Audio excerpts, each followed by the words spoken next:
We are really grateful that tonight, in bipartisan fashion, with overwhelming majority of votes, we passed the American Relief Act of 2025. This is a very important piece of legislation. It funds the government, of course, until March of 2025. That was a big priority for us. This is America First legislation because it allows us to be set up to deliver for the American people. In January, we will make a sea change in Washington.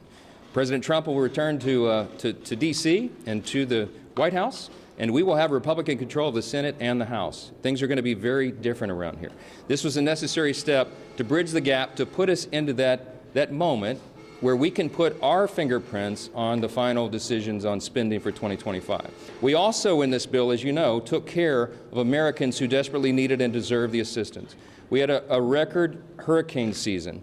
Hurricanes Helene and Milton in particular did dramatic damage across at least 6 states, the Carolinas, Virginia, from Florida, Tennessee, all the way through. And they have been waiting for the federal government to assist. We did that tonight in this bill. We also took care of our farmers, many of whom were on the brink of collapse because of Bidenomics, frankly, because the inflationary cost of their inputs and the inability they have right now to get loans from the banks and the lenders to put their crops in the ground, to put the seeds in the ground in the spring. So we had to take care of that, and we did. We are excited about this outcome tonight. We're grateful that everyone stood together to do the right thing. And having gotten this done now as the last order of business for the year, we are set up for a big and important new start in January. We can't wait to get to that point. We encourage swift passage in the Senate now. They need to do their job as the House just did. We will all go home. I want to wish everybody a Merry Christmas, Happy Hanukkah, Happy Holidays, and a Happy New Year, because I hope not to see you until we get back after that.